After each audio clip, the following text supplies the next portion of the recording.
Hello everyone. This video is on the guided meditation section of Module 3.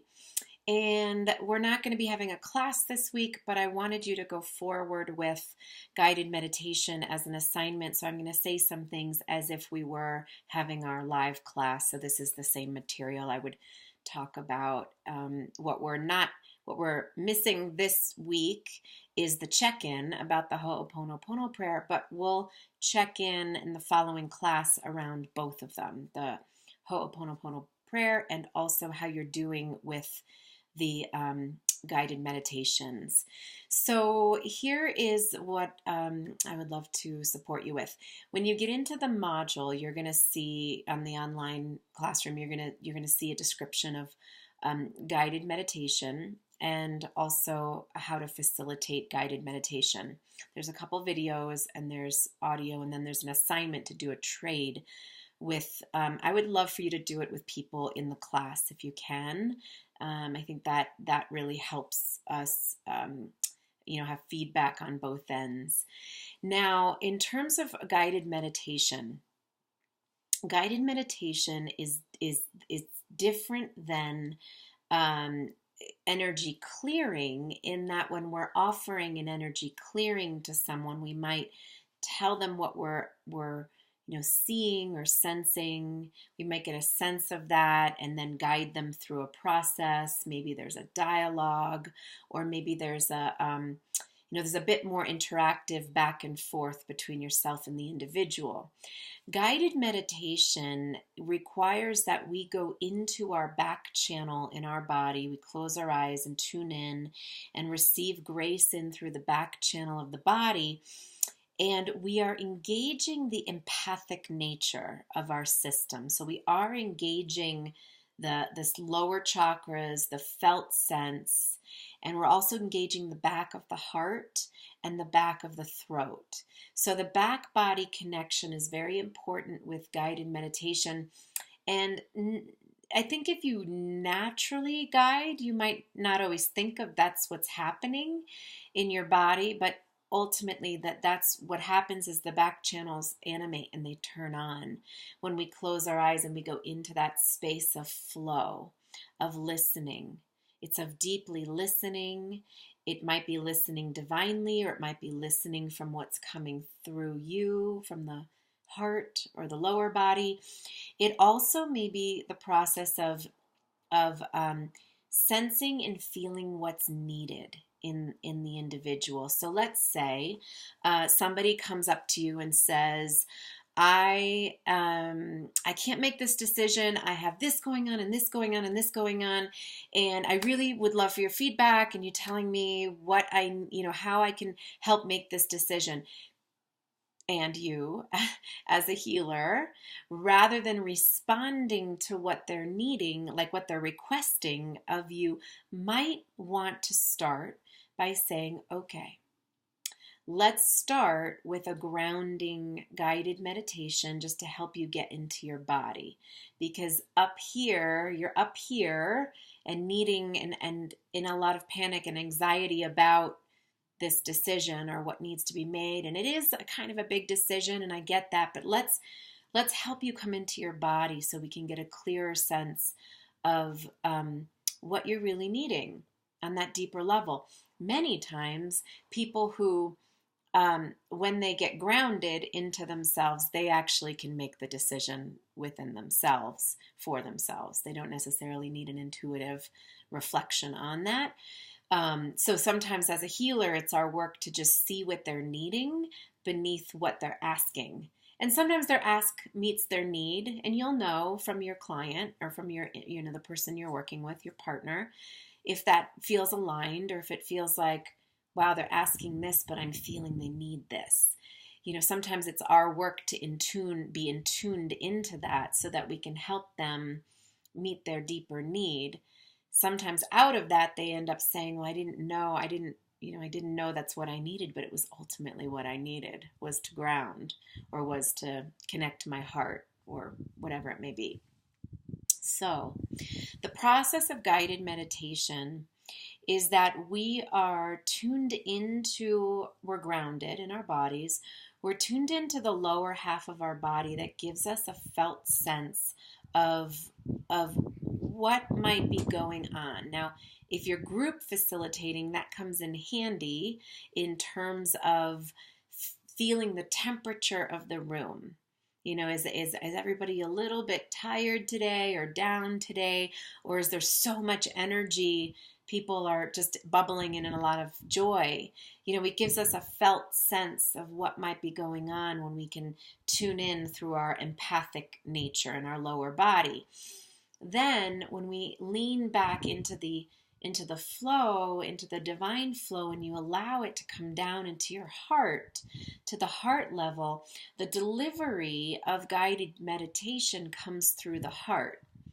And you might be speaking it verbally, so obviously it's coming through the throat, but it's fueled by heart consciousness. And taking that light in through the backside and that connection, you can get that felt sense in the lower body of what might be needed, and you can allow for yourself to really just begin in speaking, you know, what's coming through, and you can slow it down to any degree that you feel necessary. Keep in mind, people tend to rush. So people, most of the time, we end up going faster than we probably need to. It takes the recipient time to hear your words and to guide their breath to where you might be, you know, taking them to, or take their breath to where you might be guiding them in their body. Less is more with guided meditation. You don't have to, you don't have to over talk. I over talk, especially when I'm teaching, because there's a lot of information. But when in guided meditation, it's a lot more space and a lot more breath will help their body's intelligence, their intuitive sense be able to go where it needs to go. You know, their system is going to respond to the container you've created, you know, when you're opening in a meditation. So their system is already going to be at work.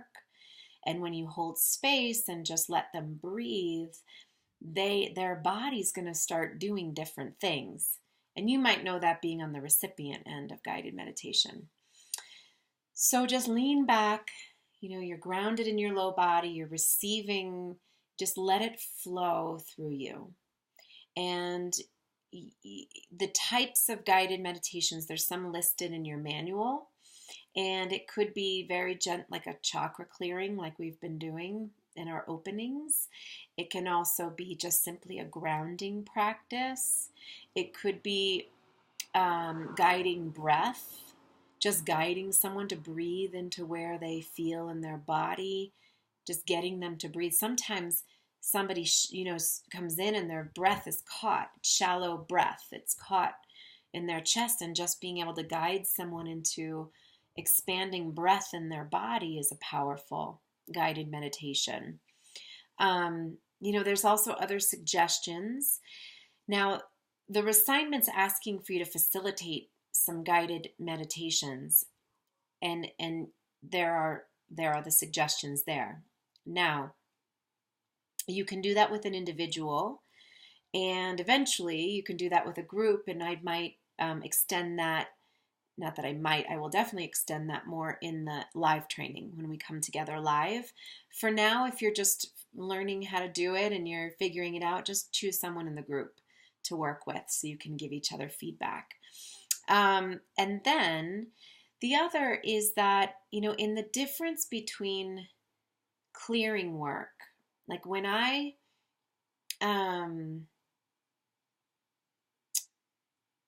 So I'll give you an example. If I were to guide someone into cutting a cord, if we were doing a healing and I said there's a cord that's there between you and so, the difference between me saying there's a cord between you and so, and we're going to pull back your dynamic, I want you to pull back your energy and send their energy back to them around this dynamic, and then take out a sword of light or a tool and go ahead and cut that cord. Okay, so maybe I'd slow that down.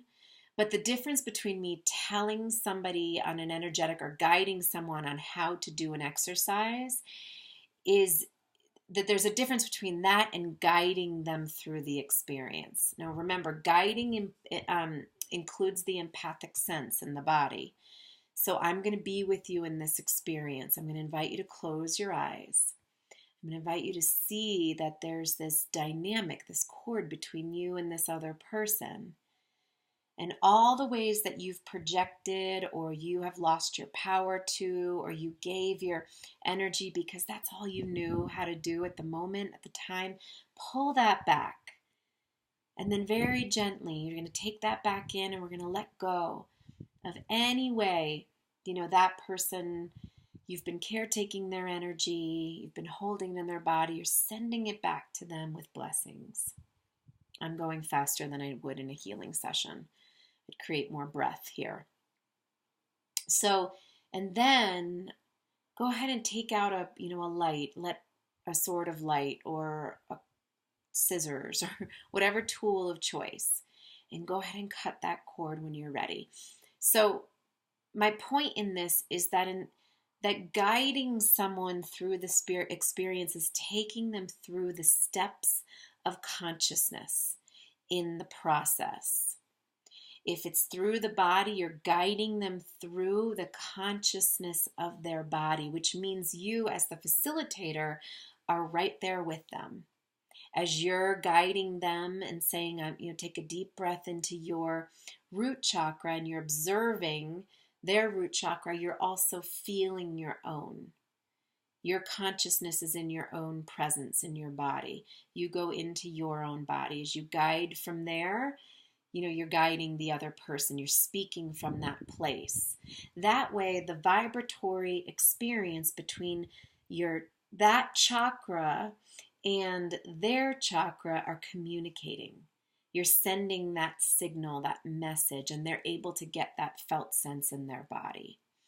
Now, if we are not dropped in to our body and we're not communicating from that place of guiding and expressing, and I'm feeling it here in my system, and we're speaking from up here, the other person's going to feel it that way. They're going to feel it like, well, I got what you were saying, but it didn't feel connected to me, or it didn't feel like I was, something felt disconnected. It didn't feel like I was being guided into my root, for example.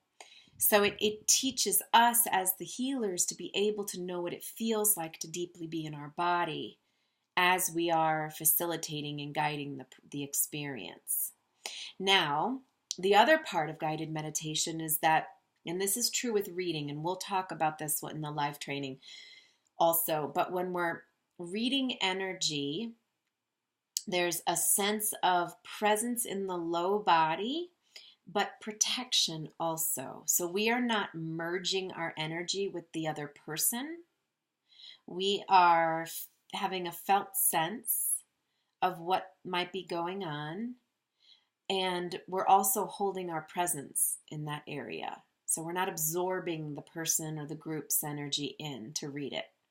We're holding our sense of presence there and getting that felt sense throughout throughout the field or through the person, and we're actually intuiting or reading from the upper chakras, and that's how we can read energy without taking it on.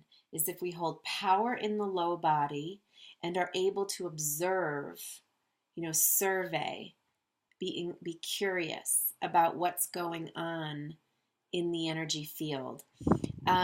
Now, if that still feels like, wow, I need more work with that, or I need to see that in practice more, don't worry, we will get to that piece in the live training because that's going to come up as we're reading energy. With guided meditation, it really is about that sense of I'm empathically connected, I'm feeling what's going on, what's coming through, what might be going on for the person, and I'm allowing the flow. I'm allowing myself to, my mind, my ego to get out of the way to allow a flow of what might be needed for this individual as I'm guiding a healing. Okay, so this is where you're going to go with the guided meditation process. I'll take you more into how to guide specific healings as we're moving along. Certainly in the live training, you'll learn this about past life work, and entity clearing and so on and so forth. So we'll get more into that. For now, the assignments are pretty clear. You're just going to facilitate a guided meditation. I think it asks for 3 different ones, one for self and I think 2 for others. And so hopefully that's enough explanation. And if you do have questions, feel free to let me know, email me, or I won't be as I will do my very, very best, but I'm teaching this training. I won't be as responsive until Sunday night of this week. And then certainly I'm available next week too. So, but definitely email me and I will get back as soon as I can if you do have questions beyond this and beyond what's up there in the manual and the homework assignment. Many blessings to you. I hope you have a wonderful week and continue to connect to each other too. Okay, everyone, have a great week. See you next week.